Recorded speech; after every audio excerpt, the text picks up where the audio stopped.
Et justement, comme prêtre, ça c'est le moment le plus fort d'une vie de prêtre. Vous êtes à côté d'une mère qui vient de perdre son enfant, vous ne dites rien parce qu'il n'y a rien à dire. La seule chose le mieux que vous avez à faire, c'est justement de représenter le Christ. Même dans le catéchisme de l'Église catholique, c'est écrit clairement qu'un chrétien doit défendre son pays. Bien sûr, le chrétien doit être pour qu'on recueille les migrants et qu'on les sauve parce qu'ils sont en train de mourir, mais qu'on les renvoie chez eux.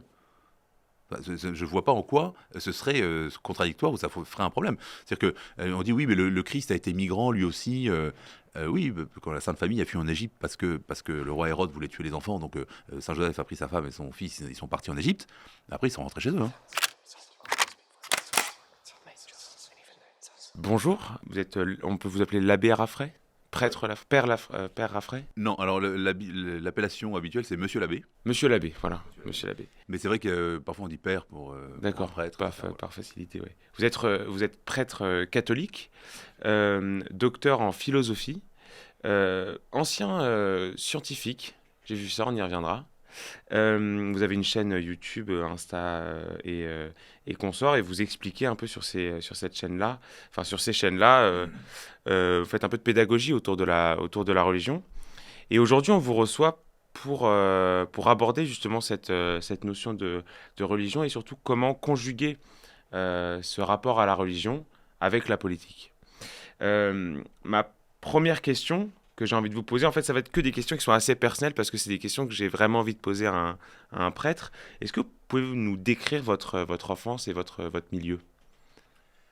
Alors, moi je fais partie d'une famille, je suis né dans une famille très catholique. Mes parents, mon père est breton, je tiens à le dire. Ma mère est mexicaine. D'accord. Et donc ils sont tous les deux alors, de cultures, disons, différentes, mais ils ont en tout cas en commun la foi catholique. Et ils nous ont transmis ça. Je suis troisième d'une famille de 9 enfants. Et donc, quand je dis très catholique, c'est-à-dire qu'on a été éduqués comme des enfants chrétiens. On allait à la messe tous les dimanches, évidemment. On faisait la prière en famille tous les soirs. On faisait la prière avant le repas, etc. Et puis on a été éduqués avec cette idée qu'on avait une responsabilité comme chrétiens d'être juste, d'être bon, de respecter les autres, respecter les plus faibles, d'aider ceux qui en avaient besoin, et de servir Dieu, qu'on allait être jugé. Je pense que ça, c'est un élément que beaucoup oublient aujourd'hui. En fait, on est vu par Dieu, nos actes sont vus par Dieu, même les actes qu'on fait en cachette. Et ce qui compte, c'est de vivre selon la loi divine, selon la volonté de Dieu. Donc voilà, je remercie beaucoup mes parents de m'avoir transmis cette foi. J'ai eu ensuite, alors je raconte ça, j'ai écrit un livre, je fais une petite page de pub dès le début, Vous avez parfaitement raison. qui s'appelle Le plus grand des combats, donc qu'on trouve sur le site qui s'appelle plusgrandcombat.com. Il sera en description. Voilà. Mais je raconte justement un peu en détail toute cette éducation, et je raconte non pas simplement pour me donner un exemple, mais pour donner mes parents en exemple, parce que je pense qu'il y a beaucoup de gens qui savent pas que c'est possible de vivre dans une famille chrétienne de façon tout à fait paisible, heureuse, et d'être tout à fait épanoui. Voilà, tous mes frères et sœurs, donc je vous dis, on est 9, ils sont tous très heureux, très épanouis. Alors maintenant, j'ai 30, bientôt 31 neveux et nièces, parce qu'évidemment, ça va vite. Hein. Oui, ça va très vite. Voilà. Et puis ils sont tous catholiques. Alors bon, chacun un peu à son rythme, à sa façon, hein, évidemment. Il y a une grande liberté, on y reviendra sûrement dans la question de la liberté. Mais voilà, ensuite, c'est vrai que quand j'avais entre 15 et 20 ans, j'étais pas passionné par la religion. Quand j'avais 18 ans, si on m'avait dit que j'allais devenir prêtre, j'aurais bien rigolé. J'étais bien plus intéressé par les filles que par aller à la messe, ça c'est sûr. Mais j'ai jamais eu de remise en cause, j'ai jamais douté de l'existence de Dieu ou de la véracité du catholicisme. Ce qui s'est passé, c'est que dans les études supérieures, surtout après le bac, j'ai commencé à... Donc, j'étais pas passionné par la religion, mais la question de l'existence de Dieu, c'est une question qui m'a passionné. Et surtout, en discutant avec d'autres qui me disaient, mais moi, j'y crois pas, enfin, en étant confronté au questionnement des autres. Et en fait, petit à petit, je me suis rendu compte que ce que mes parents m'avaient transmis, ma culture chrétienne, ma formation chrétienne, c'était pas simplement pour moi, mais c'est une responsabilité, et que j'avais le devoir d'être capable de la transmettre aux autres. Et donc d'argumenter, non pas pour moi, mais pour répondre aux questions qu'on me posait. Alors comme j'aime bien le débat, j'aime bien la discussion, ça n'a pas changé, eh bien je me souviens je t'ai fait virer un jour d'un cours de chimie, parce que j'étudiais les mathématiques à l'université, et c'est un cours très ennuyeux, Oui. de chimie des molécules, trucs, les liaisons atomiques, etc. Et donc, on parlait de l'existence de Dieu en cours, et puis il y avait tout un groupe autour de moi qui ont discuté comme ça dans l'amphi à un endroit. Et le prof avait dit, bon, Raffray, vous sortez, vous allez faire votre cours plus loin. Et donc, voilà, cette question de l'existence de Dieu m'a beaucoup passionné, surtout parce que, étudiant les mathématiques, je disais, s'il y a une démonstration, alors soit elle est fausse, soit on est obligé d'accepter la conclusion.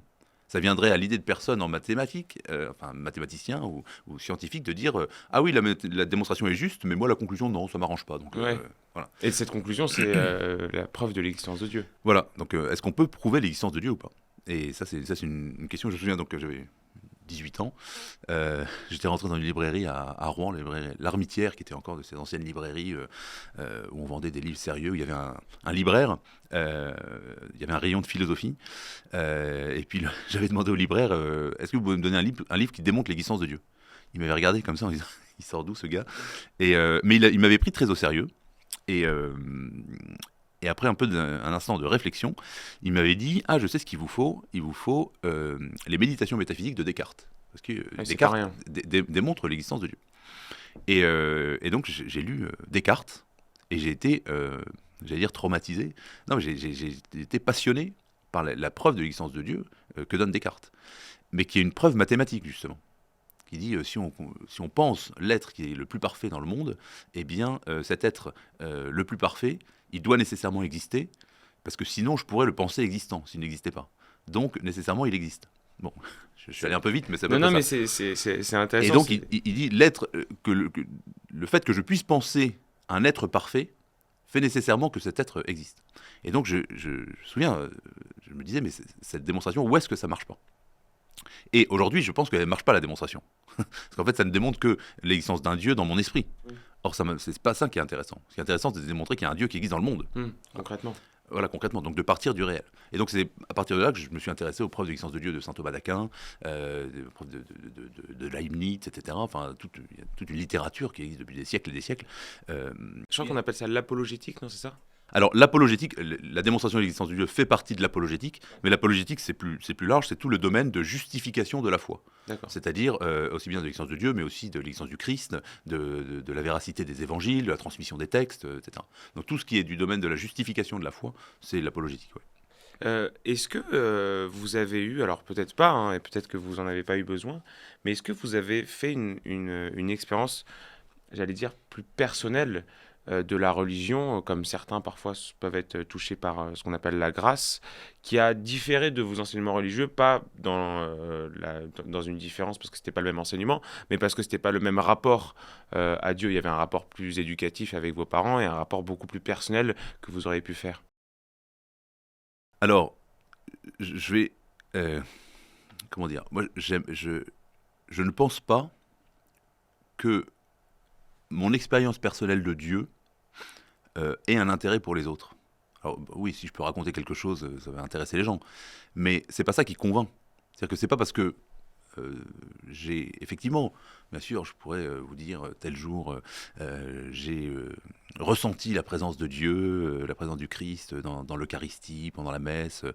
Oui, c'est vrai. Quand j'étais adolescent, avant disons, de m'en éloigner un peu, quand j'étais petit, je voulais être prêtre. Oui, je disais à mes parents, je veux être prêtre. Et je me souviens d'un jour, par exemple, où il y avait un prêtre qui était venu prêcher le dimanche, dans la paroisse où on allait, sur les vocations, sur la vocation. Et il avait distribué des images où on voyait les apôtres qui lancent un filet, et le Christ qui leur dit « Je ferai de vous des pêcheurs d'hommes ». Et je me souviens que je m'étais dit que moi, mon but dans la vie, c'était de convertir des hommes à Jésus-Christ. De convertir dans le sens de prêcher pour que les hommes se convertissent. Bon. Mais je veux dire, finalement, c'est pas mon expérience personnelle qui convainc, parce qu'autrement, n'importe qui pourrait venir raconter son expérience personnelle. Disons, je pense, j'en ai déjà parlé plusieurs fois dans les vidéos, on m'a beaucoup critiqué là-dessus, mais je pense qu'en fait, l'amour ne se transmet pas. C'est pas parce que j'aime quelqu'un, alors je peux parler de la personne que j'aime, et convaincre l'autre que ça vaut la peine de l'aimer aussi. Mais ça, c'est du domaine de la doctrine, de l'enseignement. Mon sentiment amoureux, il est personnel, et c'est ça qui fait qu'il est beau. Donc, moi, j'allais dire mon combat, parce que oui, c'est un combat, consiste à parler de Dieu, parler de la religion, non pas parler de mon expérience personnelle. Parce qu'autrement, un autre va vous dire, bah moi, mon expérience personnelle, c'est de faire drag queen. Bon, bah, très bien. Enfin, je veux dire, en quoi ce serait quelque chose de bien? Moi, si je parle du Christ, c'est pas pour dire que moi, ça me plaît et que c'est ma vie, j'en suis heureux. Euh, si je parle du Christ, c'est parce que je pense que la prédication, comme ont fait les apôtres depuis, enfin, il y a 2000 ans, et puis tous les chrétiens et tous les missionnaires dans l'Église pendant 2000 ans, eh bien, ça consiste à aller enseigner ce qu'est le Christ et ce qu'est Dieu, et montrer la beauté et la grandeur de la religion catholique pour susciter l'adhésion des autres.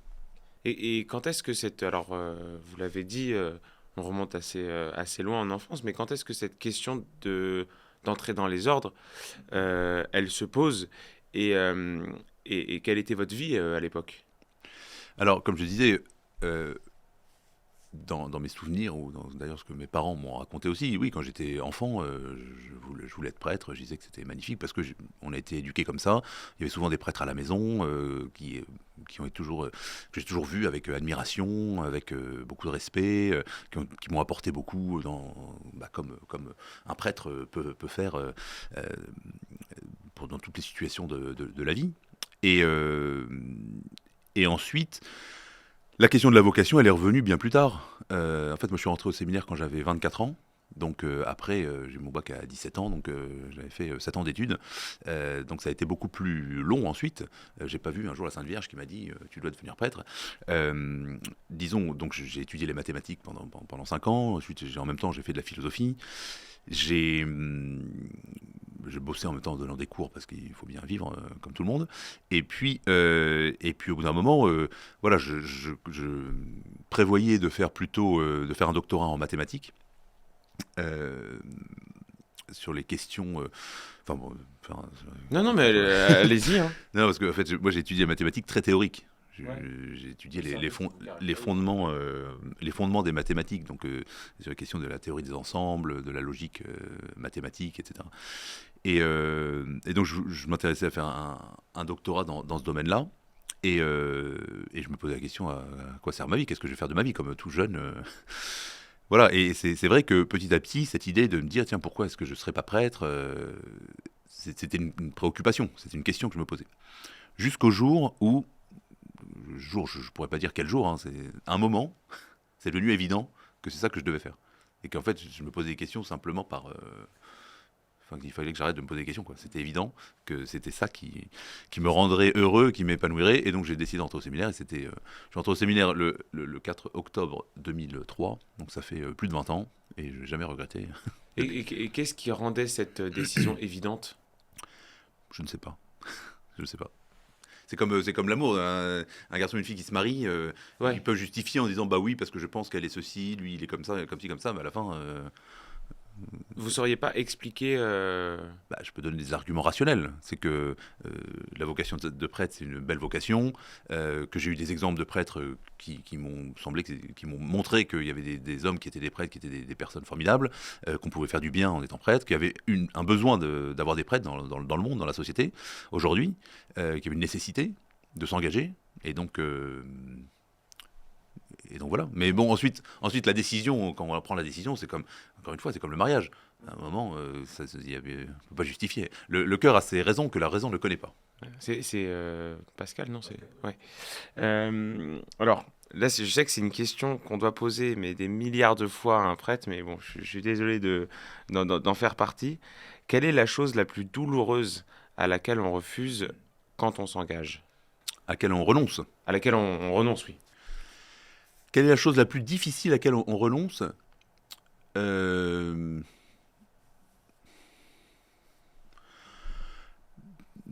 C'est une bonne question en fait. Ah bah, Je sais même pas tellement quoi répondre. Euh, je vais vous dire.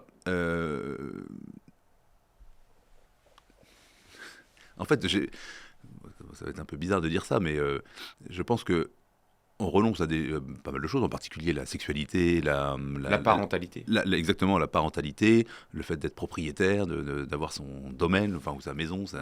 On renonce à l'affection aussi, à une forme d'affection personnelle. C'est peut-être ça qui est le plus difficile. Euh, Mais en échange, en contrepartie, en fait, je pense qu'on gagne énormément aussi. Moi, je me compare, par exemple, tout simplement à mes frères. Je pense qu'ils sont les personnes les plus proches, les plus faciles à comparer, qui sont tous mariés, qui ont des enfants. Euh, je les vois je suis très, très heureux quand je les vois, quand je suis avec leurs enfants, etc. Mais souvent, après avoir passé quelques jours avec eux, je me dis, bon, moi j'ai renoncé à des choses, mais quand on est père de famille, on renonce aussi à pas mal de choses. Oui. Et je veux dire, moi je peux faire. J'étais en Pologne la semaine dernière, je vais en Espagne plus tard. Enfin, je veux dire, je peux voyager sans aucun problème. Je peux demain aller à tel endroit, le lendemain à tel endroit. J'ai pas la responsabilité et la charge de famille qui fait que mes frères, eux, ne peuvent pas voyager aussi librement, par exemple, et ne peuvent pas s'engager dans leur métier ou dans leur activité quotidienne avec autant de facilité. Et le fait d'avoir renoncé à la vie de famille, en fait, ça donne finalement une grande liberté. Et, euh, et le fait d'avoir renoncé pour quelque chose de plus grand. C'est-à-dire qu'en fait, ce qu'il faut bien comprendre, et je pense que c'est ça le cœur de la vocation, c'est qu'en fait, on renonce à un certain nombre de choses, mais pour quelque chose de plus grand qui en vaut la peine, auquel on a été appelé. C'est pour ça que tout le monde n'est pas appelé à faire ce renoncement. Mais je pense que c'est important de souligner que dans l'Église catholique, la vocation religieuse, la vocation sacerdotale, c'est quelque chose qu'on considère comme une vocation supérieure. Ça ne fait pas de moi quelqu'un de meilleur que les autres, mais c'est le rôle que je joue, oui, c'est un rôle qui est pour quelque chose de meilleur. Et donc, qui vaut quand je sais pas, un athlète décide qu'il veut aller participer aux Jeux Olympiques, il doit renoncer à beaucoup de choses. Il doit avoir une vie réglée, il doit faire des entraînements tous les jours, etc. C'est un renoncement. Enfin, il suffit d'écouter les sportifs, etc.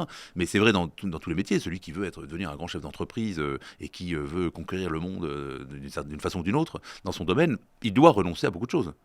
Il doit renoncer. Et d'ailleurs, celui qui s'engage même dans le mariage, un homme et une femme qui s'engagent, ils renoncent l'un et l'autre à tous les autres hommes et femmes de l'univers. C'est un calcul. Donc à un moment, En oui, soi. en soi, c'est-à-dire que le renoncement, tout le monde renonce à quelque chose. On doit toujours renoncer. Quand on est adolescent, évidemment, on a toutes les options possibles ouvertes devant soi. Donc on pense que c'est génial, qu'on veut tout, on veut tout. En fait, dans la vie, quand on fait des choix, évidemment, nos choix nous bloquent, nos choix nous engagent. Et c'est rare des choix qui bloquent aussi longtemps et aussi profondément notre vie que celle de l'engagement. Ouais, mais l'engagement du mariage, je pense que une fois qu'on est marié, un mariage chrétien, c'est un mariage pour la vie. Et avoir des enfants, alors évidemment aujourd'hui les gens divorcent, les gens disent ah, j'en ai ras le bol, je m'en vais, je vais faire ma vie autre part, j'ai rencontré quelqu'un, et les enfants on dit oh, tant pis pour eux. Ils n'avaient pas qu'à naître. Voilà, soit c'était une erreur de parcours, et c'est pour ça que les enfants souffrent du divorce de leurs parents, parce qu'ils disent en fait on était une erreur de parcours. C'est-à-dire qu'on n'a pas été voulu, ou on n'était pas là au bon moment, et c'est pour ça que ça fait des drames humains, personnels. Bon. Donc en fait, on doit s'engager. Et je pense que la société moderne, bah, évidemment, fait tout pour nous, nous faire passer l'engagement pour quelque chose de vieux jeu, que en fait la liberté, c'est encore une question de liberté. La vraie liberté, justement, elle consiste à s'engager, à être fidèle à son engagement, à fidèle au bien. Bon, mais pour revenir à la question, en fait, voilà, pour revenir à la question sur la vocation, oui, hein, ça consiste à renoncer à un certain nombre de choses, mais en contrepartie aussi, il y a beaucoup il y a beaucoup comment dire, de choses agréables, sympathiques, positives et fructueuses. Moi, ce que je trouve le plus beau finalement dans la vocation de prêtre, c'est que c'est pas un renoncement, mais c'est un renoncement pour quelque chose de plus grand, je disais, pour porter du fruit. Et quand on est prêtre, finalement, moi ça m'est arrivé plein de fois d'aider des gens, de pouvoir aider des gens dans des situations où ils avaient besoin d'un prêtre. Et là, on se dit, c'est magnifique de servir à quelque chose. Non, mais c'est très beau. J'ai noté une question, alors c'est pas une blague pour les gens qui voient, c'est vraiment une question que j'ai notée à posteriori. C'est une question qui peut paraître un peu bête, entre guillemets, ou un peu simple, mais je trouve qu'elle est intéressante, déjà pour que tout le monde y réponde, mais surtout pour que quelqu'un qui y a dédié sa vie y réponde. Monsieur l'abbé, quel est votre rapport à Jésus-Christ? Euh, Parce que, en fait, pourquoi je vous pose cette question? Parce que, vous l'avez dit, vous êtes quelqu'un de très, entre guillemets, scientifique, avec un esprit on ne peut plus rationnel. Mais il y a quand même quelque chose d'irrationnel dans Jésus-Christ, que ce soit dans sa vie, que ce soit dans sa présence, enfin, pour ceux qui sont croyants, dans sa présence dans nos vies, dans son œuvre, dans son ministère, comme on dit. Il y a quelque chose d'irrationnel. Quel est votre rapport à cet homme-là? Je pense que finalement, Jésus-Christ, c'est évidemment c'est le cœur de la foi chrétienne. C'est tout le mystère de l'humanité. C'est-à-dire que c'est Dieu, le Dieu qui a créé l'univers, le Dieu qui est tout-puissant, qui est un pur esprit infini et infiniment parfait, qui décide de se faire homme pour se rendre facilement accessible. Non seulement facilement accessible, mais il se fait petit enfant pour que ce soit facile de l'aimer, pour que ce soit facile de s'en approcher. Euh, et ensuite, il souffre et il meurt pour nous, pour chacun d'entre nous, parce que il veut montrer que, enfin, il veut montrer que Dieu nous connaît individuellement, que Dieu nous aime individuellement, que Dieu non seulement veut notre bien, notre salut, surtout dans la vie éternelle, pour l'éternité, mais en plus que Dieu agit pour ce salut, que Dieu vient réaliser pour nous notre salut. Donc Jésus-Christ, je dirais, c'est tout pour moi. Je veux dire, c'est comme prêtre, non seulement comme chrétien, mais là, comme prêtre. Il y a cette phrase du Christ qui dit à ses disciples, je ne vous appellerai plus mes serviteurs, désormais je vous appelle mes amis. C'est-à-dire que le fait d'être prêtre, c'est le fait de vivre tous les jours. Je veux dire, Jésus, il est présent du matin au soir, même la nuit, enfin tout le temps. C'est-à-dire que le prêtre, par exemple, dit le bréviaire pendant la journée, c'est la prière officielle de l'Église, l'Église qui prie pour le monde entier, pour tous ceux qui ont besoin de prière, c'est-à-dire tout le monde. Donc on prie le Christ sans arrêt, comme intermédiaire, comme le seul médiateur qui nous mène jusqu'à Dieu. On médite toute la journée sur Jésus-Christ. Comme prêtre, je ne fais que parler du Christ d'une façon ou d'une autre. Alors parfois de façon lointaine ou médiate, et parfois de façon directe. Donc je dirais le Christ, c'est tout. Un prêtre, lorsqu'on est prêtre, on est d'une certaine façon, comme lorsqu'on est baptisé d'ailleurs, mais comme prêtre, on est conformé à Jésus-Christ. Le prêtre essaye dans le monde d'être un autre Christ. Par exemple, l'habit que je porte tous les jours depuis 20 ans, ça a exactement ce but-là. Moi, mon but, quand je suis dans la rue, je marche dans la rue, déjà je prie intérieurement, je dis le chapelet en marchant dans la rue, donc j'essaye de vivre avec Jésus-Christ, et je veux que les autres, en passant, je m'en fiche qu'ils me connaissent. Tout ce que je veux, c'est qu'ils disent, tiens, un prêtre, tiens, l'église, tiens, Jésus-Christ. Donc c'est une prédication silencieuse. Et, Saint Paul dit, ce n'est plus moi qui vis, c'est le Christ qui vit en moi. Ça, c'est l'idéal du chrétien, de tout chrétien déjà, et encore plus du prêtre.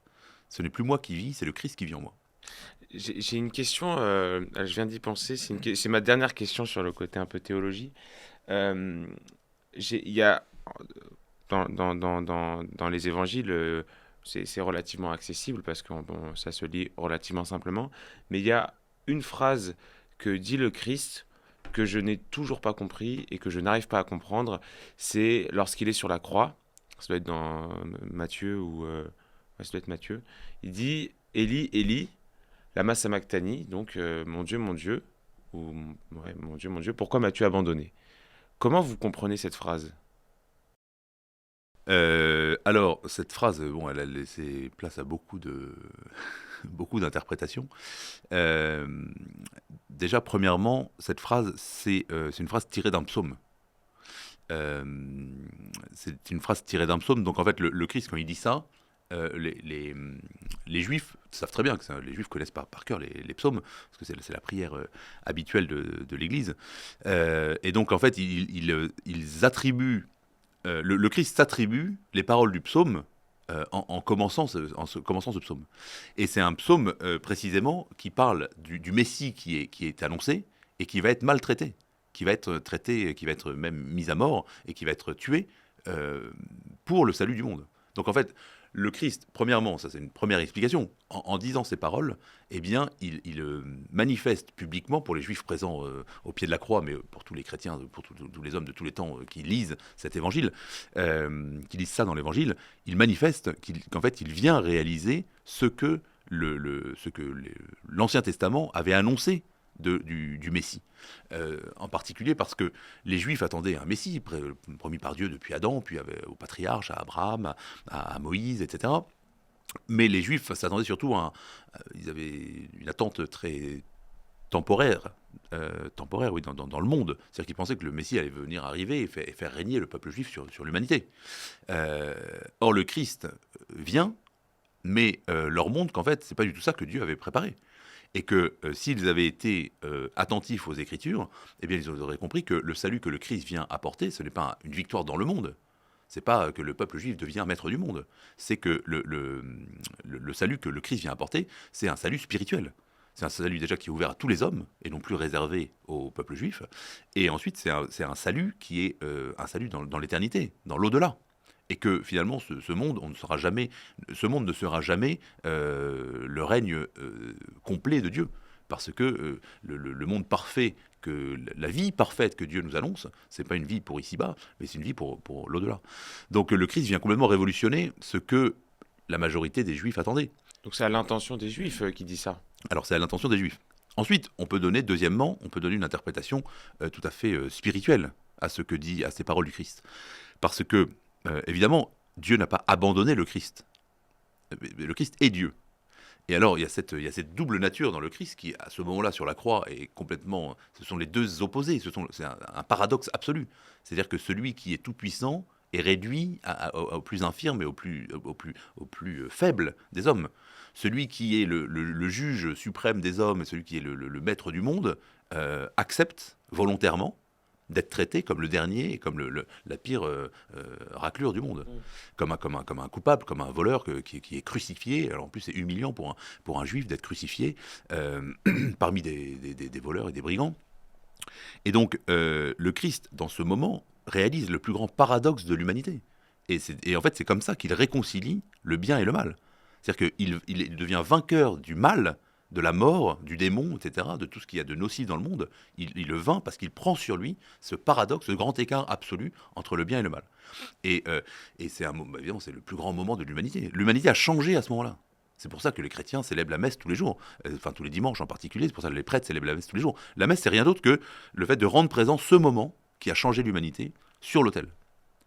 On dit les paroles de la consécration, on représente sacramentellement le Christ sous l'espèce du pain et du vin pour montrer le moment de la mort du Christ. La messe, c'est pas juste une réunion où les chrétiens sont ensemble, ils font de la guitare, ils prient un petit peu, ils sont contents.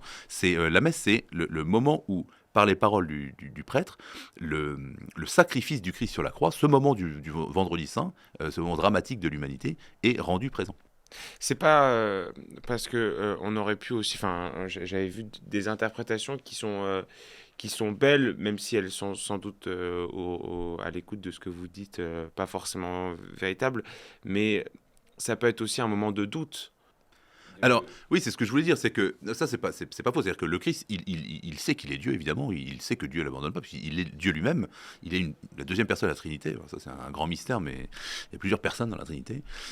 Mais effectivement, il a voulu passer par tous les sentiments, par toutes les souffrances, par tout le drame de l'existence humaine. Et donc, il a même, jusqu'au point de prendre sur lui le sentiment de l'abandon de Dieu. Et ceux qui nous écoutent, tout homme fait l'expérience à un moment du drame, de la souffrance. Et pour moi, c'est vraiment le cœur du christianisme. Le mystère du mal, on peut en parler pendant des heures. Il n'y a pas une réponse simple au mystère du mal. C'est une de mes questions d'ailleurs. Mais la réponse chrétienne au mystère du mal, c'est le Christ. C'est-à-dire que c'est Dieu qui prend sur lui le mal, de sorte que personne ne puisse jamais dire à Dieu, tu ne sais pas ce que c'est ma souffrance. Si, le Christ dit, oui, je sais ce que c'est, je suis passé par toutes les souffrances.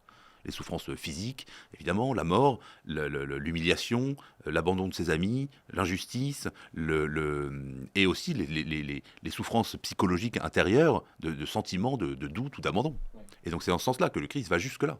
Le Christ va jusque-là, la peur, l'angoisse, etc. Il a tout expérimenté pour que jamais personne ne puisse dire à Dieu, tu ne sais pas ce que c'est que ma souffrance.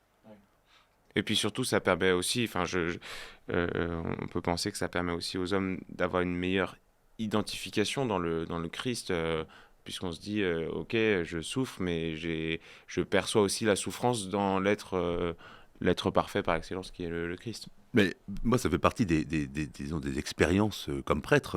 Alors on vit avec les gens des moments magnifiques, mais il y a aussi des moments dramatiques. Il y a des moments dramatiques. Et vous savez, quand vous êtes face à une mère qui vient de perdre son enfant, ça sert à rien d'aller sortir des cours de théologie en disant oui, mais non, vous comprenez. Il y a des moments où il faut juste se taire. Et justement, comme prêtre, ça c'est le moment les plus forts d'une vie de prêtre. Vous êtes à côté d'une mère qui vient de perdre son enfant. Vous ne dites rien parce qu'il n'y a rien à dire. La seule chose le mieux que vous avez à faire, c'est justement de représenter le Christ. Parce que lui, le Christ, il donne une solution à cette mère qui vient de perdre son enfant. Il lui dit, en fait, ta souffrance, je lui ai donné un sens, et je peux lui donner un sens. Parce que je suis plus fort que la mort. Parce que Dieu est plus fort que la mort, Dieu est plus fort que le mal.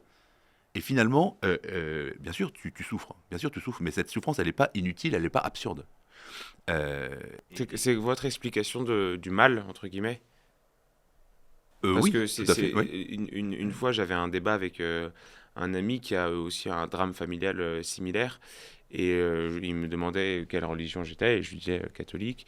Et il me disait, comment t'expliques que moi, j'ai pu expérimenter une douleur aussi intense, qui est véritable, qui est réelle. Comment t'expliques cette injustice? Parce que si Dieu est partout, Dieu a vu cette injustice-là, qui est le fait d'homme. C'est pas un cancer qui aurait pu arriver, bon voilà, c'est comme ça, mais qui est le fait d'homme. Comment Dieu peut tolérer ces souffrances-là, et par extension, comment Dieu peut tolérer des souffrances qui sont abominables, qui se passent aux quatre coins du monde.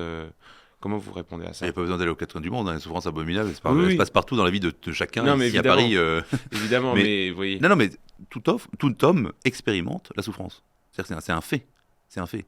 Alors il y a ceux qui expérimentent la souffrance, l'injustice, et d'autres la souffrance physique. Il y a un tas de souffrances possibles. Alors, on va pas résoudre ce soir, Oui. aujourd'hui, la question du mal, parce que Oui. ça reste un mystère. Mais il y a cet aspect, effectivement, que le Christ, par sa mort, vient donner un sens au mal. C'est-à-dire, il vient nous dire, et c'est ça il n'y a aucune autre religion qui parle de ça, qui fait ça. Il vient nous dire, en fait, que parce que Dieu a pris sur lui le mal et le péché, eh bien, désormais, Dieu nous montre que il peut transformer n'importe quel mal en un bien. Comment dire? Alors évidemment, on ne voit pas immédiatement le bien. Quand on est dans la souffrance, c'est très difficile de dire Dieu a permis ça pour quelque chose d'autre. Bon, souvent, alors de façon un peu... tout le monde a expérimenté ça. C'est-à-dire que souvent, on est dans une situation où on a raté quelque chose, où on a subi une injustice, on s'est dit c'est dramatique, ma vie est foutue, tous mes plans s'écroulent. Si on l'a vécu avec foi, très souvent, on se rend compte après coup que finalement, c'était peut-être le bon Dieu qui agissait et qui m'a permis de faire autre chose, qui m'a apporté du mieux, etc. Mais dans le cadre de souffrances comme la perte d'un enfant, c'est compliqué d'en tirer un enseignement. Oui, ça c'est sûr que on ne voit pas immédiatement, on ne peut pas se dire ça c'est un bien. Mais par contre, la foi, là c'est la foi, la foi c'est la confiance. La confiance en Dieu. Oui, quelqu'un qui a perdu son enfant, quelqu'un qui le vit avec... Alors déjà, si Dieu n'existe pas, c'est encore pire, en fait. Oui. Moi, justement, parce que j'ai assisté des gens dans des situations de souffrance comme ça, dramatiques, mais moi, je me disais, mais si ces gens-là, en plus, n'avaient pas la foi, mais comment on supporte ça? Comment on peut supporter quelque chose d'horrible si Dieu n'existe pas? C'est-à-dire que non seulement ça n'a pas de sens, non seulement c'est une souffrance, mais en plus, ça n'a pas de sens. Alors que le christianisme dit, oui, c'est une souffrance, mais Dieu donne un sens à ta souffrance. Il peut donner un sens à ta souffrance. Et donc, on ne voit pas immédiatement ce que Dieu veut en tirer. Mais avec le temps, et surtout dans l'éternité, on comprendra pourquoi Dieu a fait ça. Alors, la mort de quelqu'un, la mort d'un enfant, d'un innocent, c'est pas à moi de dire, de justifier, évidemment, mais on peut se dire peut-être que cette personne, si elle avait vécu, elle aurait fait du mal. Et que finalement, c'est un bien pour elle qu'elle soit allée vers Dieu avant d'avoir commis du mal. peut-être que finalement c'est un bien. À la fin des temps, on verra, on se dira, en fait, c'est un excellent choix que Dieu a fait, parce qu'en fait, l'enfant, par exemple, un enfant qui est mort, on dit, il a été heureux, il a vécu l'amour de ses parents, etc. Et s'il avait continué, peut-être qu'il aurait souffert. Donc à la fin, c'était peut-être mieux. Évidemment, ça n'enlève pas la souffrance des parents ou des frères et sœurs qui perdent ils perdent un enfant. Mais vous voyez, dans la somme de l'univers, parce que Dieu est Dieu, parce que Dieu est le maître de l'univers, eh bien, il peut faire tourner le mal en un bien. Et c'est la leçon du Christ sur la croix. C'est-à-dire que le Christ qui meurt sur la croix, on se dit, mais c'est une injustice, c'est dramatique, c'est une souffrance gratuite alors qu'il est innocent. Sauf que c'est ça qui sauve le monde. Et donc oui, il fallait qu'il accepte cette souffrance, et c'est ça qui sauve le monde. Et finalement, c'est comme ça que le chrétien vit la souffrance. Si j'unis ma souffrance, quelle qu'elle soit, mes difficultés, mes luttes intérieures, mes contradictions, etc., si je le vis en union avec le Christ sur la croix, eh bien je peux participer à cette œuvre de salut du monde que le Christ réalise. Et c'est pour ça que le chrétien regarde le malade, la personne âgée, le vieillard, celui qui a perdu la tête ou le tout petit enfant, voilà, pour qu'il le regarde avec compassion, avec charité, avec amour. Parce que la valeur d'une vie, c'est Dieu qui en décide. C'est pas les hommes. Quelqu'un qui a passé toute sa vie dans un lit d'hôpital parce qu'il était handicapé, parce qu'il pouvait à peine se comporter comme un homme, il a une âme qui a une valeur aux yeux de Dieu. Et ses souffrances, ses difficultés, le fait qu'il soit handicapé et qu'il ne puisse rien faire dans le monde, eh bien, peuvent participer au salut du monde. C'est ce qu'on appelle la communion des saints. C'est un mystère, ça fait partie du credo, hein, on appelle ça, je crois, la communion des saints.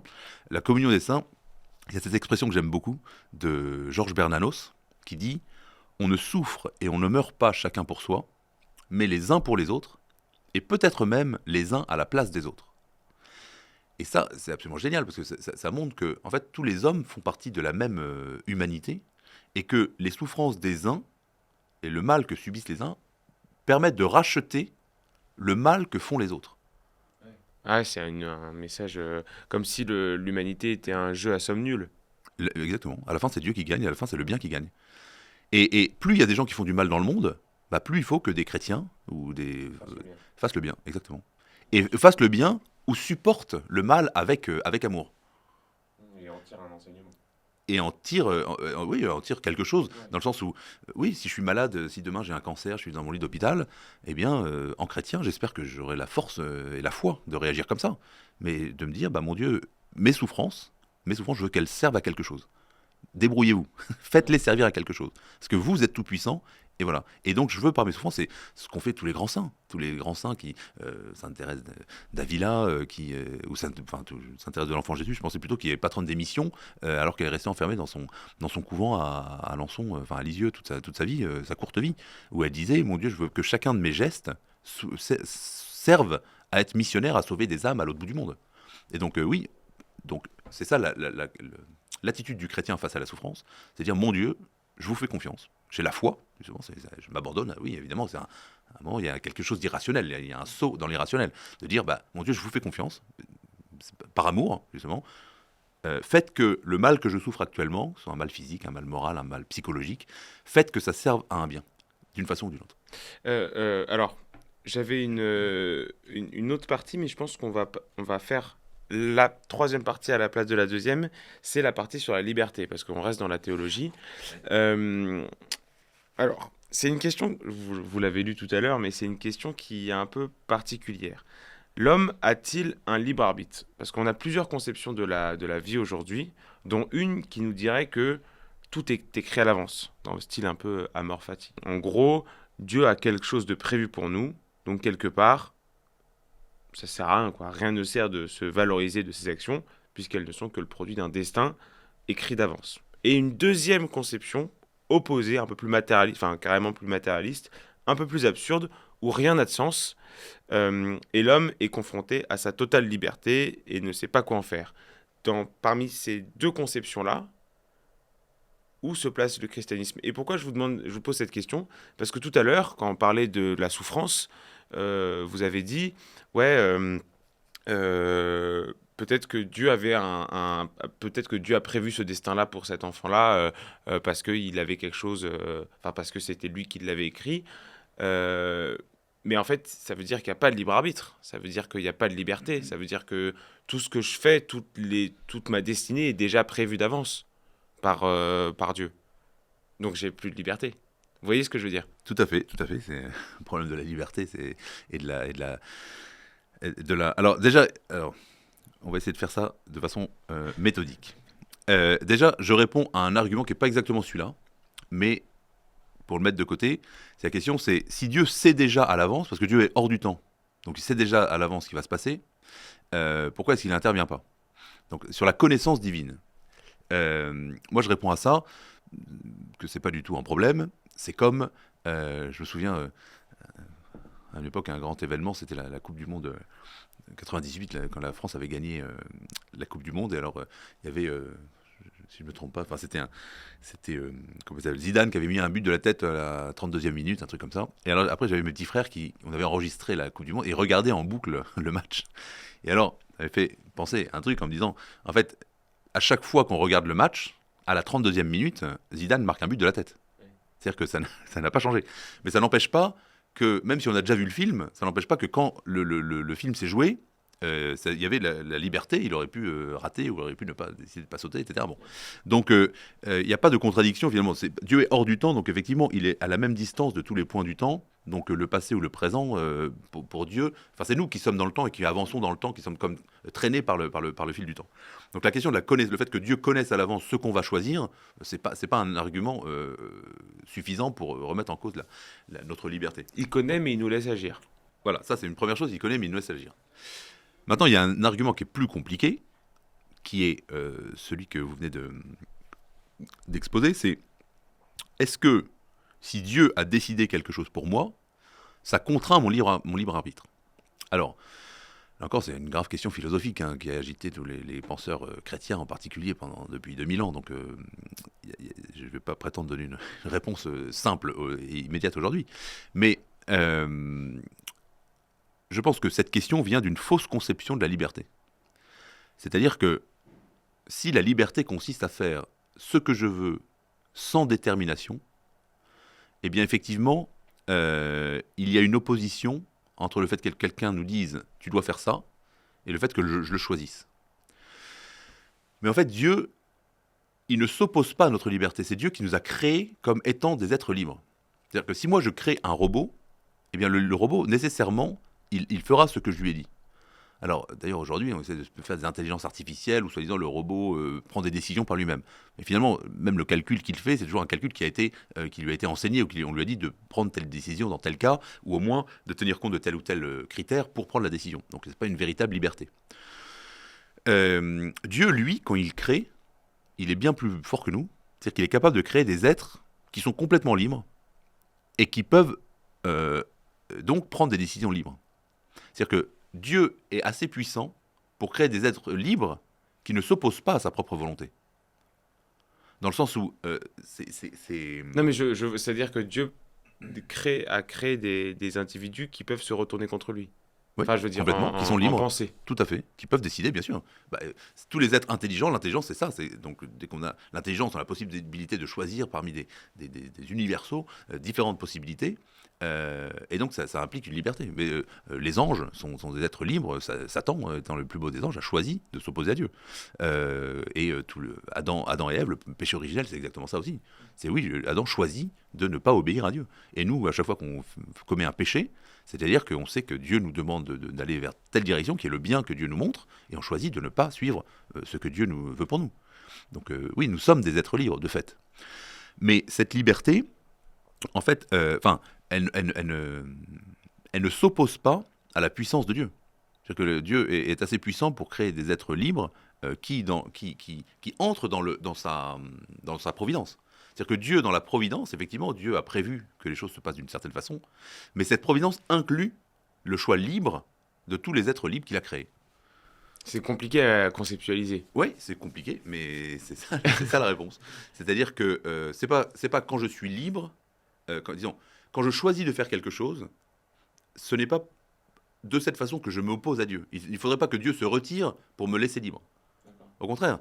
Dieu, c'est parce que Dieu m'a créé comme libre que je peux poser des actes libres, que ce soit vers le bien ou vers le mal. Donc c'est pour ça que je dis que c'est une fausse conception de la liberté. C'est que la liberté, ça consiste pas à faire ce que je veux sans avoir aucune détermination. D'ailleurs, si on réfléchit philosophiquement, il y a Sartre qui a écrit là-dessus. C'est-à-dire que est-ce qu'un acte totalement libre, en ce sens-là, ça peut exister? Il dit alors, il faut faire un acte absurde. Comme ça, j'ai aucune détermination. Je fais quelque chose qui n'a aucun sens pour prouver que je suis capable d'agir sans aucune influence, sans aucun motif. Ouais. Mais alors il dit, il est dans le train comme ça, et puis il dit, la première personne qui passe par la porte, je le balance je le balance du train. Mais là encore, c'est un acte qui a été déterminé, puisque je l'ai moi-même déterminé, parce que j'avais décidé que la première personne qui allait passer par là, et cette personne est passée par là parce qu'elle allait s'acheter un sandwich au wagon-restaurant. Donc en fait, il n'existe pas dans le monde, dans l'univers, il ne peut pas exister des actes totalement libres qui n'ont aucun sens. Donc cette définition de la liberté qui serait de dire j'agis sans être libre, c'est agir sans aucun motif, simplement par une motion intérieure, c'est une définition absurde de la liberté. Donc ce n'est pas ça la liberté. La liberté, c'est pas faire ce que je veux sans aucun critère. La liberté, ça consiste à faire le bien. Je suis libre de faire le bien. C'est-à-dire et de le faire librement, c'est-à-dire à choisir le bien que je dois faire. Par opposition à un mal qui m'est proposé. Parce que le mal qui m'est proposé, au contraire, c'est la contrainte de ma liberté. Le mal, d'ailleurs, religieusement, au point de vue théologique, au point de vue de la religion, le mal, c'est ce qu'on appelle le péché. Et non seulement ce n'est pas une liberté, mais c'est un esclavage. Et d'ailleurs, on en fait l'expérience tous les jours. C'est-à-dire que celui qui fait le mal, que ce soit dans l'abus, que ce soit dans la recherche de plaisir, dans la recherche d'intérêt personnel, en fait, finalement, c'est un esclavage. Parce que, je sais pas, celui qui décide de voler parce que, pour son intérêt personnel, il sait très bien qu'il a commis un mal, il a commis un dommage, et en plus, il est comme enchaîné par ce mal qu'il a commis. Déjà parce qu'il y a le remords intérieur, il y a le regret, il y a le fait de craindre à son tour d'être volé par l'autre, il y a le fait tout le monde sait très bien que voler, même si la personne qui a été volée ne l'a pas vu, Dieu l'a vu. Alors, évidemment, on peut cautériser tout ça, on peut annihiler, on peut dire Dieu de toute façon il n'existe pas, ça n'existe pas. Ensuite le remords, c'est parce que mes parents m'ont dit que c'était mal, mais si j'avais pas écouté mes parents, la société chrétienne, le patriarcat chrétien m'a fait croire que c'était mal de voler. Mais en fait si je me libère de cette cage, qu'on m'a imposé malgré moi, alors qu'on m'avait rien demandé, j'ai qu'à concevoir que voler c'est bien, et puis tant mieux. Et puis comme ça je serai libre. Mais c'est pas vrai en fait, ça marche pas. À la fin, celui qui s'est inventé, il a dit c'est la faute de la société qui m'a fait croire que c'était mal, alors qu'en fait, moi je m'épanouis dans le vol. En fait, non seulement il ne s'épanouit pas, mais il devient esclave de lui-même. Il devient enchaîné comme ça. Il faut lire. Ça, c'est la grande sagesse chrétienne. Il faut lire Dostoïevski. Dostoïevski, Crime et Châtiment. Je ne sais pas si vous avez lu. C'est absolument génial. C'est le mec. Je ne sais plus comment il s'appelle. Fédor, non, c'est pas. Non, c'est pas Fédor. Non, c'est un autre. Non, c'est pas grave, enfin, qui commet un crime, justement, parce qu'il dit, moi, je veux être plus grand, je suis plus grand que le reste de l'humanité, je veux être un grand homme, et donc je veux pouvoir tuer quelqu'un indifféremment, quoi, en étant indifférent au sort de la personne. Donc il tue une pauvre vieille qu'il a trouvée comme ça, et toute l'histoire, c'est le remords, qui fait que, finalement... et la tentative de justification, ce qui est intéressant. Ouais, et puis, alors, il y a cette phrase qui est absolument géniale, il dit... la vieille, ce n'est pas moi qui l'ai tuée, mais c'est elle qui m'a tué. Parce que c'est elle qui m'a assassiné. Parce que intérieurement, en fait, le remords, le fait de savoir qu'il agit dans le mal, en fait, c'est un esclavage. Et c'est la pire prison qui existe. Donc, Dieu vient nous libérer du mal, en nous montrant qu'en fait, c'est facile et c'est bien, enfin, que c'est le bien qui nous rend libres. Et puis, la liberté n'existerait pas si on était forcé de faire le bien. La liberté n'existerait pas. Si on était forcé de faire le bien, comment dire, et même le bien n'existerait pas. Bref. Oui, c'est-à-dire que si on avait un petit robot à côté de nous qui nous disait toutes les 5 minutes je t'aime, ça serait marrant. 5 minutes, c'était les Tamagotchi là, quand même. Oui. Sauf qu'en fait, ça n'a aucun intérêt. C'est pas du tout la même chose qu'avoir quelqu'un, un homme, une femme, un ami, quelqu'un qui vous dit je t'aime. C'est ça, c'est beau. C'est-à-dire que pourquoi ? Parce que c'est libre, parce que c'est un acte libre. Et parce que c'est pas quelque chose de calculé, de déterminé à le faire. Bon, wow. Oui, c'est compliqué. Non, mais je pensais pas on resterait aussi, mais c'est passionnant. On va entrer dans une deuxième partie de cet entretien qui est entre guillemets, on verra où ce que ça nous emmène, mais entre guillemets un peu plus terre à terre, qui concerne la religion, dans ce cas-là d'un peu politique, entre guillemets, ou en tout cas comment elle est pratiquée. Euh, on a une vision du christianisme, alors vous allez me dire si c'est vrai ou si c'est faux, assez, j'allais dire faible, pas faible, mais en tout cas en France aujourd'hui, on a du mal à voir comment on pourrait concilier un virilisme ou une affirmation de soi avec cette idée qui est fondatrice pour le christianisme, à savoir celle de tendre l'autre joue, de pardonner. Comment on peut faire pour être à la fois un homme viril qui s'affirme, qui s'assume, et être en adéquation avec le christianisme? Et ben, la réponse est très simple, et on revient toujours à la même chose, Jésus-Christ.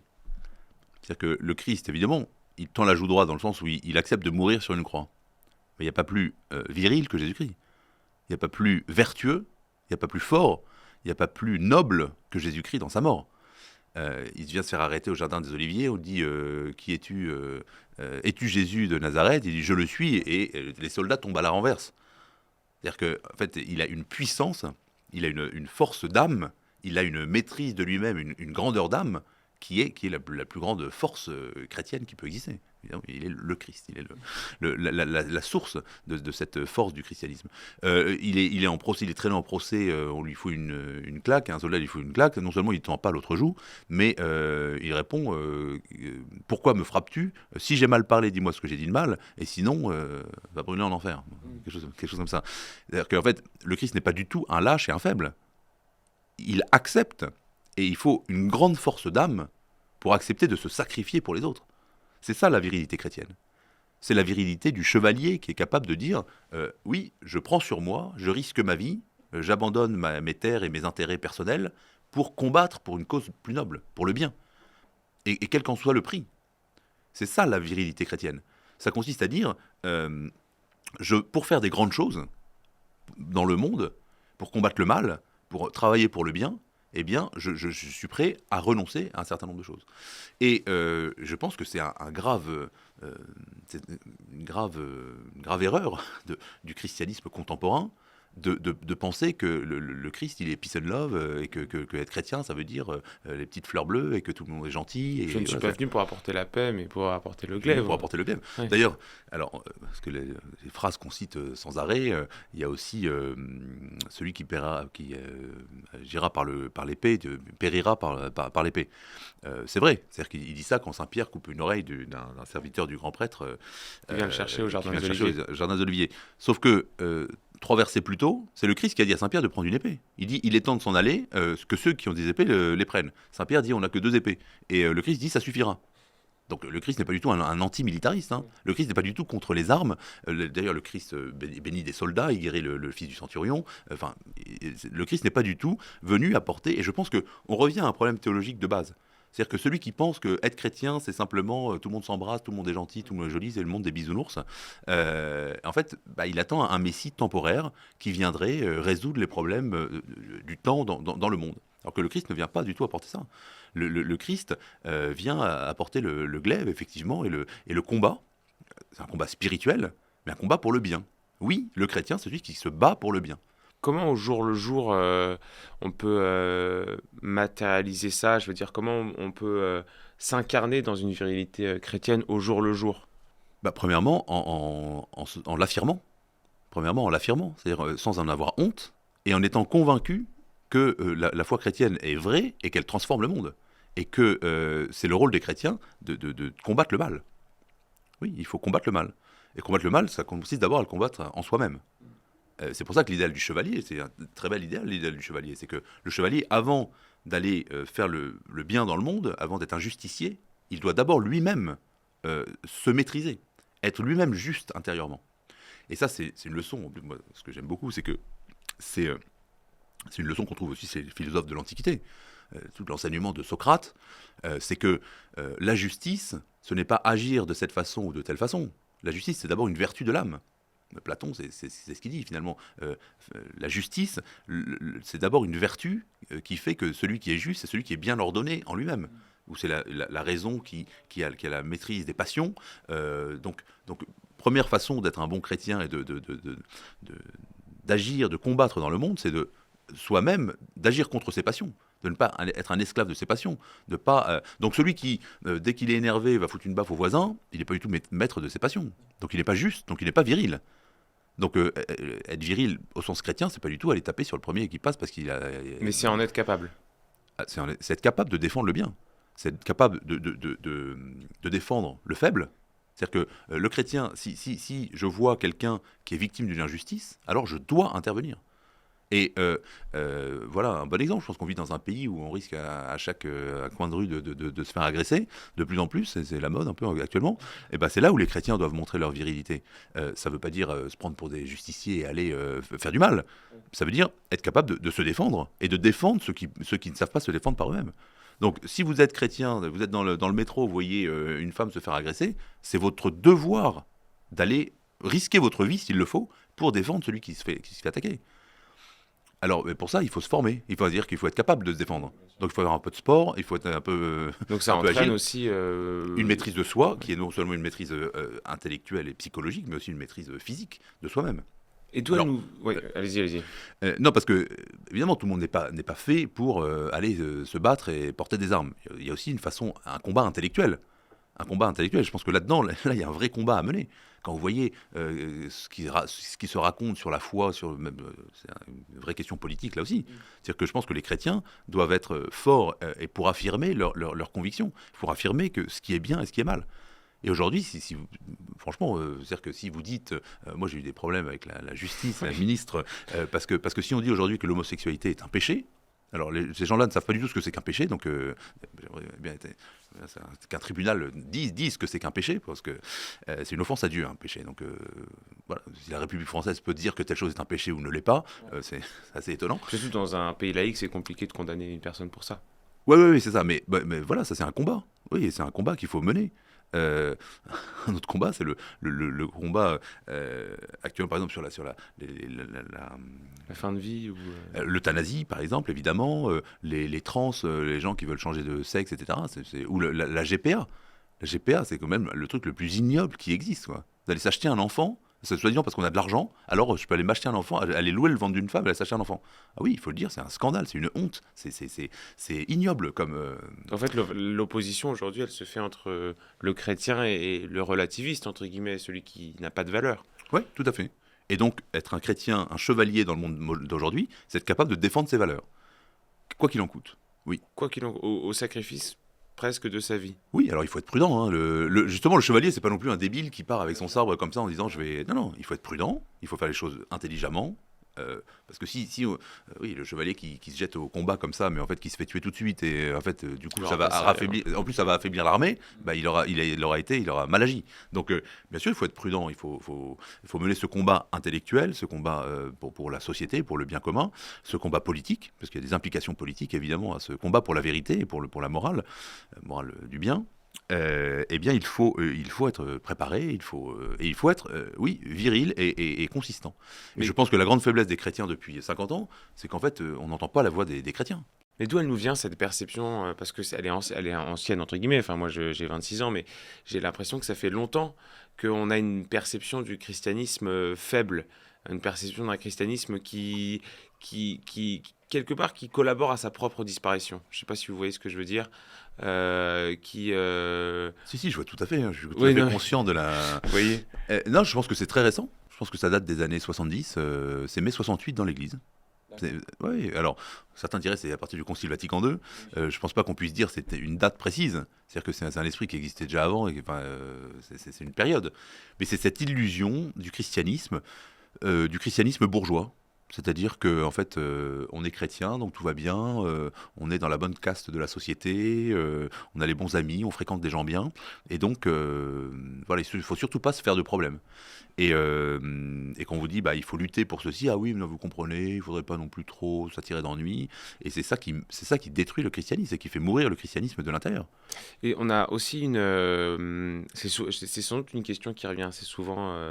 Pour un prêtre, c'est autour de, vu qu'on est sur des problèmes très politiques, des problématiques très politiques, sur l'accueil des migrants. Parce qu'on sait qu'il y a certaines églises, certaines paroisses qui se mobilisent pour l'accueil des migrants qui vont aussi parfois interagir négativement, c'est le moins qu'on puisse dire, sur le territoire et même sur des innocents et faire le mal, de fait. Certains vont dire que cette église-là collabore, entre guillemets, et en plus haut lieu, notre pape François, qui s'est prononcé pour l'accueil des migrants. Quel regard vous portez sur cette... est-ce que vous considérez ça comme une contradiction? Et sinon, quel regard vous portez là-dessus? Oui, je pense que c'est une contradiction qui est dramatique. Et qui a une ambiguïté sur le fait de l'accueil des migrants. Moi, j'ai déjà répondu plusieurs fois à ces questions. Bien sûr, un chrétien, s'il voit quelqu'un qui est en train de se noyer, en fait, il a le devoir de sauter à l'eau pour le sauver. C'est ce qu'on disait tout à l'heure sur Qu'il soit noir ou blanc, vert ou jaune. Enfin, c'est-à-dire que on va pas demander à la personne, tu viens d'où, t'es qui et qu'est-ce que tu fais là. Donc ça c'est un devoir. Et celui qui dirait, ah oui, mais c'est un migrant, donc en fait je le laisse mourir dans la mer, en fait il serait coupable de meurtre. Et il ferait du mal. Bon, maintenant, sauver celui qui en a besoin. C'est-à-dire sauver, le sortir de l'eau, le couvrir, le nourrir, lui donner à manger, etc. Ça, c'est un devoir du chrétien de la charité. Si je rencontre quelqu'un qui est dans la souffrance. Maintenant, il ne faut pas confondre ça avec le fait de laisser envahir son pays par un peuple ou des peuples qui veulent s'approprier une terre qui n'est pas la leur. Donc c'est deux problèmes complètement différents. Et je pense que même le chrétien a le devoir de défendre son pays. Et le devoir de défendre sa culture, de défendre ce dont il est héritier contre ceux qui le mettent en danger. Donc en fait, ce sont deux problèmes évidemment qui sont liés, mais concrètement, ça veut dire quoi? Ça veut dire que bien sûr, le chrétien doit être pour qu'on recueille les migrants et qu'on les sauve parce qu'ils sont en train de mourir, mais qu'on les renvoie chez eux. Je ne vois pas en quoi ce serait contradictoire ou ça ferait un problème. C'est-à-dire qu'on dit oui, mais le Christ a été migrant lui aussi. Oui, quand la Sainte Famille a fui en Égypte parce que le roi Hérode voulait tuer les enfants, donc Saint Joseph a pris sa femme et son fils, ils sont partis en Égypte. Après, ils sont rentrés chez eux. Hein. Quand il n'y avait plus de danger, ils sont rentrés chez eux. Donc, et puis cette histoire de dire oui, le chrétien doit accueillir tout le monde, pas du tout. C'est complètement faux. Il faut accueillir tout le monde autant qu'on peut, sans mettre en danger son voisin. Je vais donner un exemple très, très pratique. Il y a quelques années, il y avait un type, là, un migrant, justement, qui... comment c'était? Il avait mis le feu à la cathédrale de Nantes, je crois, ou une église à Nantes, un truc comme ça.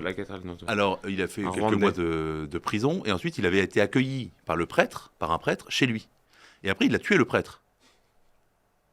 Alors, certains ont dit, oui, le prêtre, c'est un saint, c'est magnifique d'avoir accueilli quelqu'un de façon indifférente, etc. C'est vrai, c'est vrai. Il a voulu l'aider, il l'a aidé, etc. Très bien. Maintenant, si le Rwandais en question, il avait tué un innocent à côté, on dit le prêtre, en fait, il aurait été complice du meurtre de l'innocent. Donc, il faut faire très attention à ça. C'est-à-dire qu'il ne faut pas non plus être débile. C'est-à-dire que le chrétien, c'est pas un imbécile qui met en danger la vie des autres. Oui, je disais tout à l'heure, si c'est un esprit chevalier qui dit je suis prêt à mettre ma vie en danger pour faire du bien, telle personne je lui fais confiance, je veux lui faire du bien, il a besoin d'aide, et après la personne s'est retournée contre moi, oui, c'est une victime, et si je m'offre comme victime, ça c'est magnifique. Maintenant, est-ce que j'ai le droit comme chrétien de mettre en danger la vie des voisins, la vie de mes enfants? Non. Je ne peux pas me faire complice du mal. Et je pense que tous les chrétiens qui, sous prétexte de grandeur d'âme, etc., disent il faut accueillir tous les migrants, en fait, ils se font complices du mal qui s'ensuit. Donc c'est quelque chose, je pense qu'il faut prendre ça avec beaucoup de sérieux et arrêter de dire des slogans comme ça sous prétexte de donner de la morale. En plus, je veux dire, comme je disais tout à l'heure, c'est-à-dire que oui, c'est mon devoir de chrétien de secourir le pauvre, celui qui est dans le besoin sous mes yeux. C'est pas mon devoir de chrétien d'aller dire à toute la France qu'elle doit secourir les gens. C'est-à-dire que le chrétien, c'est pas celui qui donne des leçons aux autres en disant écoute, toi, laisse-toi faire, parce que maintenant, pour être chrétien, tu dois accueillir tout le monde. Non. Donc, soyons cohérents. Posons la question qu'est-ce que vous faites, vous, personnellement? Le chrétien, c'est celui qui prend sur lui, il ne prend pas sur les autres. Donc, c'est mélanger l'aspect spirituel de la charité, qui est toujours de la charité personnelle, c'est moi qui réalise des œuvres de charité, et l'aspect politique, qui est de régler le bien commun. Et il me semble évident, pour n'importe quelle personne de bon sens, qu'aujourd'hui, il y a un vrai problème de sécurité en France qui est lié à l'immigration de façon évidente. Ceux qui le nient, de toute façon, c'est juste parce qu'ils refusent de l'admettre. Donc, il aurait pu le mettre publiquement, parce qu'en fait, en privé, ils le savent très bien. En premier lieu, les dirigeants, etc., qui entre eux ne sont pas confrontés d'ailleurs à ces questions de migration. Donc, la question politique n'interfère pas dans la question de la foi. Et tout à l'heure, vous avez prononcé un terme intéressant qui était ma prochaine question, c'est celui de pays, celui de nation. Parce qu'une autre contradiction, en tout cas apparente, dans le christianisme, c'est le fait d'être et chrétien, donc à portée universelle, et fier de sa nation, donc à portée de facto plus restreinte, en tout cas plus limitée. Comment concilier l'amour de son pays et sa foi? Alors, Comment se mettre des limites, en fait, c'est tout à fait. l'idée. Je conseille à tous ceux qui nous écoutent de lire un excellent livre qui s'appelle Rome ou Babel de Laurent Dandrieux, journaliste à Valeurs Actuelles, qui a écrit plusieurs livres sur cette question, en particulier son dernier, Rome ou Babel. J'avais invité sur ma chaîne YouTube, il y a un très bon entretien. On aborde tous ces points-là et il répond à toutes ces questions. Et premièrement. Ensuite, je vais répondre en 2 temps. Premièrement, si on suit l'enseignement de l'Église au cours des siècles, l'Église a toujours défendu le patriotisme de chacun dans son pays. Donc il n'y a jamais eu jusqu'à l'époque très récente où il y a une soi-disant incompatibilité entre il y a une espèce de contradiction entre l'universalisme de l'Église et le patriotisme. Même dans le catéchisme de l'Église catholique, c'est écrit clairement qu'un chrétien doit défendre son pays. Et que ça fait partie d'ailleurs du 4e commandement, tu aimeras ton père et ta mère. Dans tous les catéchismes, dans tout l'enseignement de l'Église depuis des siècles, pendant des siècles, on a toujours dit le fait d'honorer son père et sa mère inclut aussi le fait d'honorer sa patrie. Parce que la patrie, c'est quoi? C'est ce sont les personnes dont j'ai reçu quelque chose sans les avoir mérités. Pourquoi est-ce que je dois honorer mon père et ma mère? Parce qu'en fait, ils m'ont tout donné, ils m'ont donné la vie déjà, ils m'ont donné leur nom, leur héritage, leur bien, leurs soins, parce qu'ils m'ont nourri, etc. Même dans l'étymologie, patrie, ça vient de pater, du père. Exactement. On parle même en français de la mère patrie. Hum. La mère patrie, c'est magnifique, parce que c'est le père, mais qui me nourrit, comme une mère nourrit ses enfants. Donc j'ai un devoir, le chrétien, je l'affirme clairement, le chrétien a un devoir de défendre sa patrie. Ça veut dire, s'il est appelé à se battre pour sa patrie, il doit se battre pour sa patrie. Dans le sens de la justice, parce qu'on a reçu des choses sans avoir rien demandé, et donc on doit défendre sa patrie. Donc en fait, il n'y a pas de contradiction. Cette contradiction, en fait, elle a été inventée par cette mentalité mondialiste dont l'Église, dont certains dans l'Église, les plus progressistes, se sont fait les complices. Et pour essayer de justifier cette chose, alors ils ont parlé de alors la fraternité universelle. Bien sûr, ça existe. Bien sûr, je ne dis pas que ça existe, ça n'existe pas.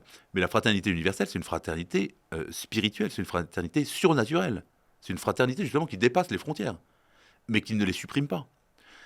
Tout ça, c'est une question de rapport entre la nature et la grâce. Exactement comme vous disiez tout à l'heure. C'est-à-dire que le Christ ne vient pas supprimer les nations, le Christ ne vient pas supprimer les différences entre les hommes, le Christ ne vient pas réaliser un monde meilleur ici-bas. Il vient réaliser un monde, effectivement, où il n'y aura plus de patrie, plus de nation, au ciel. Et encore, on aura toujours nos racines et notre identité. La meilleure preuve, c'est que cette idée qu'il n'y a plus de patrie, comme disent certains gauchistes chrétiens, vient d'une phrase de saint Paul qui dit « il n'y a plus juif ni grec ». Sauf que juste avant, saint Paul dit « il n'y a plus homme ni femme ». Donc est-ce que ça veut dire que le Christ veut qu'on ait pour le transsexualisme, etc. Voilà. Oui. Pas du tout, pas du tout. Sûr. Ici-bas, il y a des hommes et des femmes, il y a des juifs et des grecs, il y a des Français et des Allemands. Et puis, en plus, franchement, ces arguments n'ont aucun sens, quoi. Est-ce que ces mêmes chrétiens, soi-disant, qui disent qu'il n'y a pas de patrie, que le patriotisme est incompatible avec la foi chrétienne, ils vont dire ça aux Ukrainiens face aux Russes ou pas? Est-ce que ça leur viendrait à l'idée de dire aux Ukrainiens, bon allez, soyez gentils, vous êtes chrétiens, faites-vous envahir par les Russes, quoi. Il n'y a pas de problème. Mais non, il n'y a pas de patrie, il n'y a pas de frontières. Les frontières, c'est contre Jésus. Non, mais pas du tout. C'est absurde. Donc on est dans un monde complètement absurde où les gens disent n'importe quoi. Et en plus, c'est utilisé au profit d'un système mondialiste qui veut détruire les patries, qui veut détruire les nations, etc. Et je pense que le rôle de l'Église, c'est de s'opposer à cette espèce de mondialisme qui revient, si on veut faire un peu de théologie plus générale. Finalement, c'est le combat de Dieu contre Satan. C'est-à-dire que, est-ce qu'on est dans le camp de Dieu qui nous propose effectivement une fraternité universelle au ciel, qui nous propose d'être, par notre vie surnaturelle, par la vie de la grâce, nous sommes tous égaux devant Dieu par la grâce, oui. Mais où est-ce que, on est dans le camp de ceux qui veulent réaliser soi-disant un monde meilleur ici-bas, et donc de rejeter le messianisme surnaturel que le Christ est venu instaurer. Mais c'est intéressant parce que on sent en ce moment qu'il y a une offensive contre ce christianisme-là, pas celui du un peu bisounours, très bourgeois et mondialiste, mais contre le christianisme que vous incarnez. Euh, euh, alors, je vais prendre l'exemple du père Hamel, qui s'est fait, comme on le sait, égorger.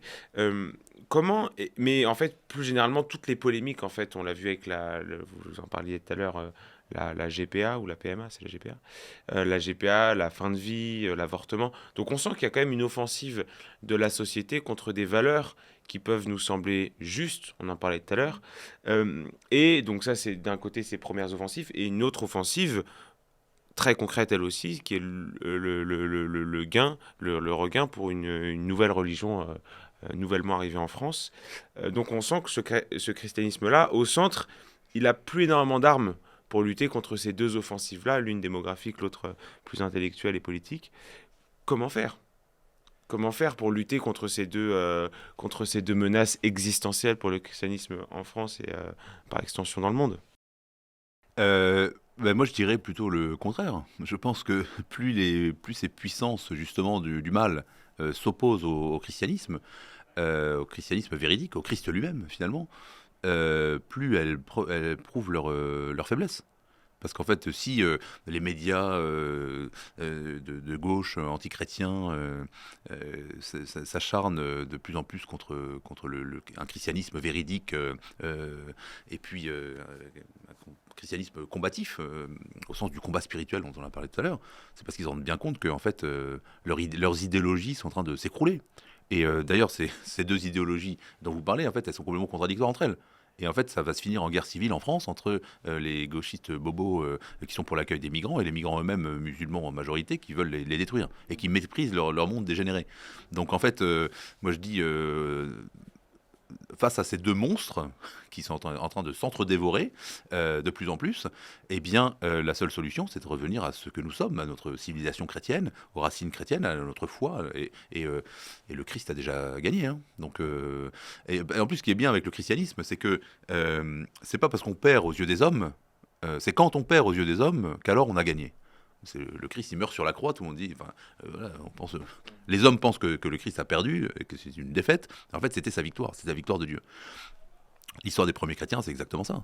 Ils étaient persécutés, etc. Mais le sang des martyrs et semences de chrétiens, dit saint Justin,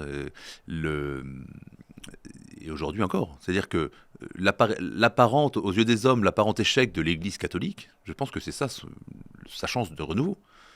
Pour que le christianisme bourgeois dont je parlais tout à l'heure disparaisse et laisse place à de nouvelles générations de chrétiens qui savent, qui ont compris que la vie chrétienne c'est un combat contre ceux qui veulent s'opposer à l'Église, s'opposer à la foi, s'opposer à la vérité que le Christ est venu nous enseigner. Il me reste deux questions. La première, elle est peut-être un peu polémique, mais bon. Je n'ai pas peur. Moi non plus, on est sur la bonne chaîne. Est-ce que, très sincèrement, monsieur l'abbé Raffray, est-ce que deux religions peuvent coexister en France ? C'est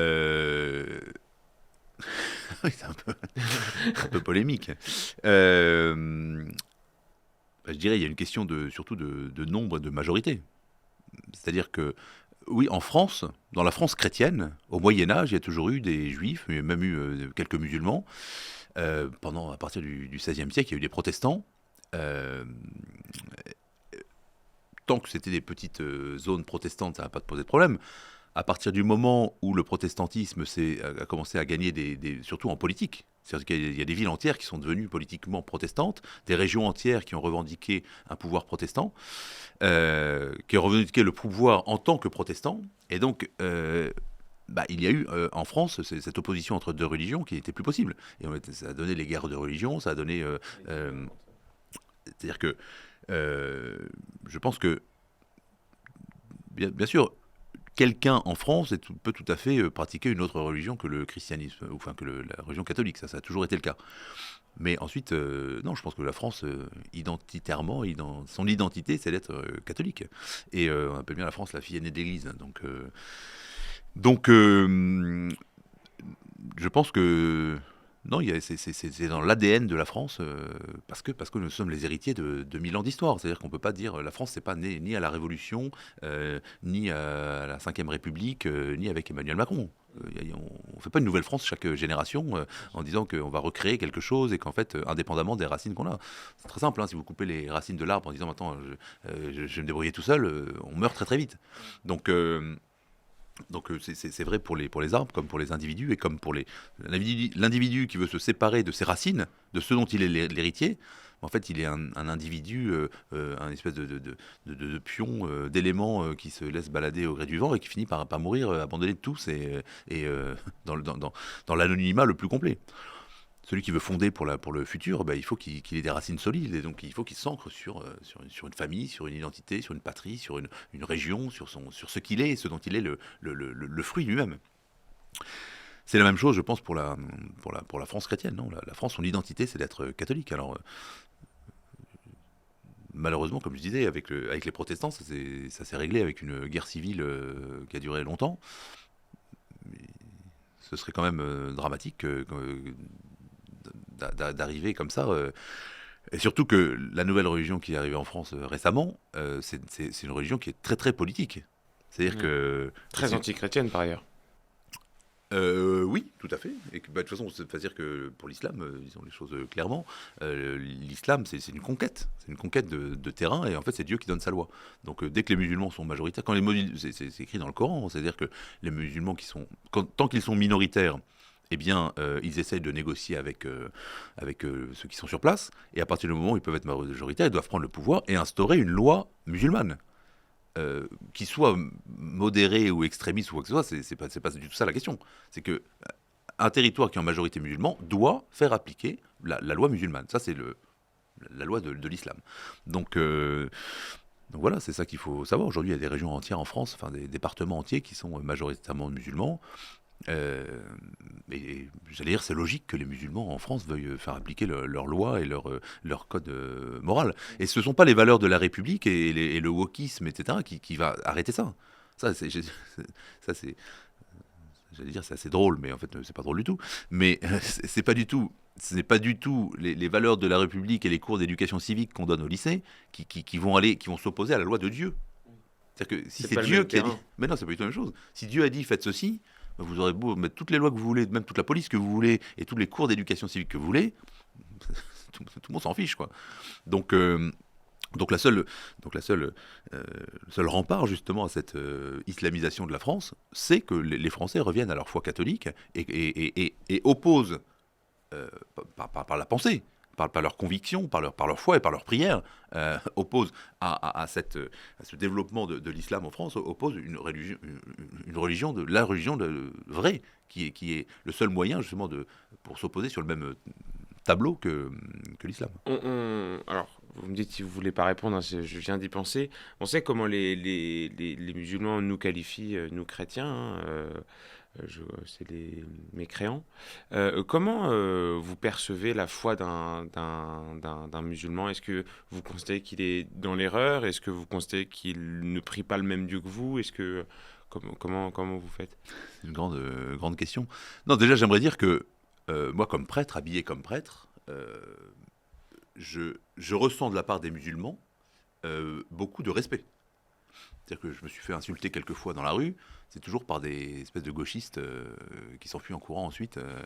Ou alors, c'est pas du tout les musulmans qui insultent les prêtres, ou qui se permettraient. Un musulman a du respect pour quelque chose qui est religieux, pour quelqu'un qui a donné sa vie, pour quelqu'un qui est en relation avec Dieu. Ça, c'est clair, c'est important. C'est-à-dire que chez les musulmans, et ça il faut le reconnaître tout à fait clairement, il y a le sens de Dieu.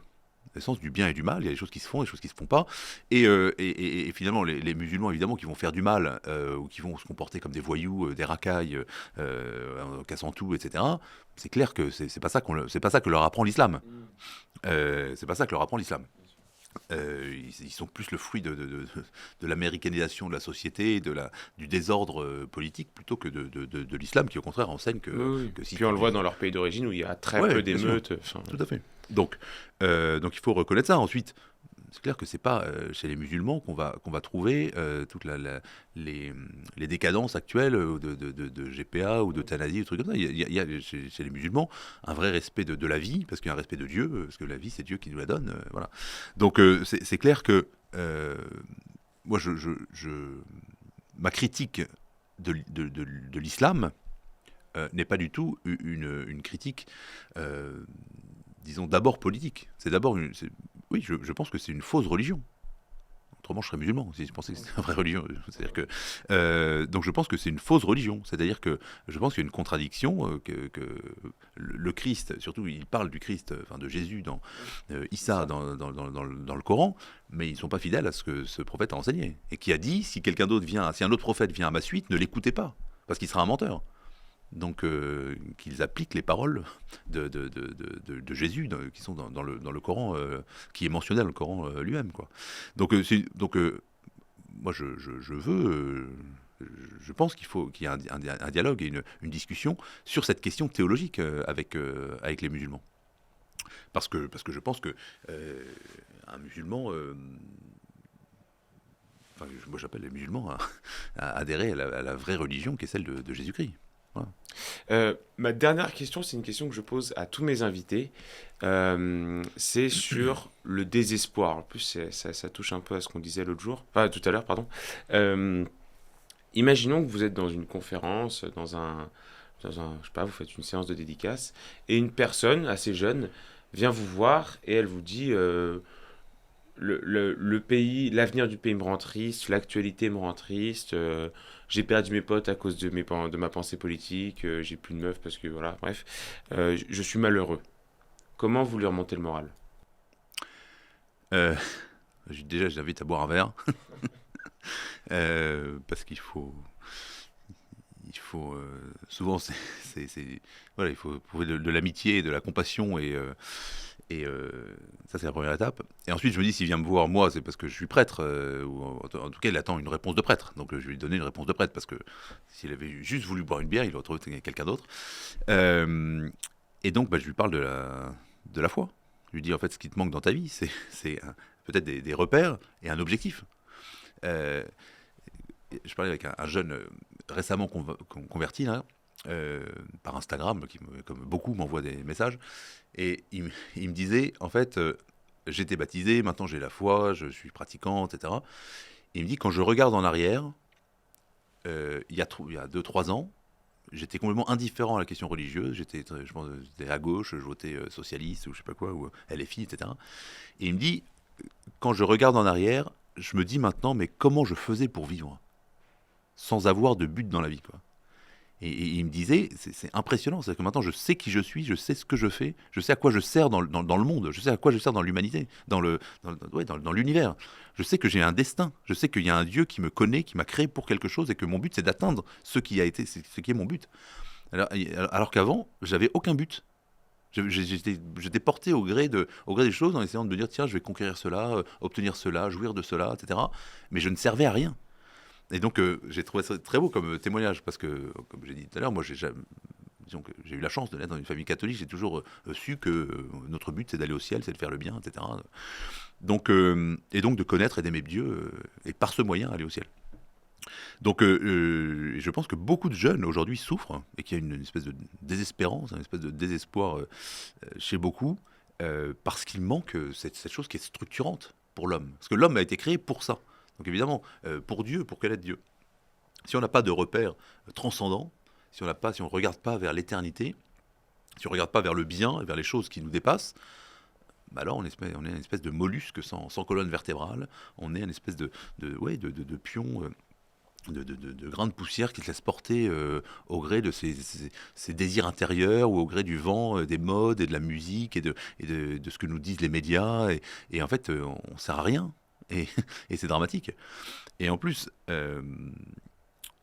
oui, donc c'est ça que je lui dirais, en fait. Retrouve le sens de ta vie, trouve le sens de ta vie, en faisant quoi? En commençant par prier, en demandant à Dieu de t'éclairer, de te dire intérieurement, de te montrer intérieurement, non seulement qu'il existe, mais qu'il te connaît, qu'il t'entend et qu'il veut et qu'il attend quelque chose de toi. Merci, monsieur l'abbé, d'être venu sur la chaîne de Georges. Merci à toi, merci beaucoup. Merci à tous d'avoir suivi cet entretien. Alors, plusieurs choses. Je vous mets le lien évidemment de la chaîne YouTube et Instagram de l'abbé en description. Je vous mets aussi le lien qui renvoie vers son livre. Et je vous dis merci d'avoir tenu jusqu'à je ne sais pas combien de temps on est d'entretien, mais c'est assez long. Merci à tous d'avoir suivi cet entretien. Prenez soin de vous et de vos proches. Que Dieu vous bénisse. Vive la France. Time!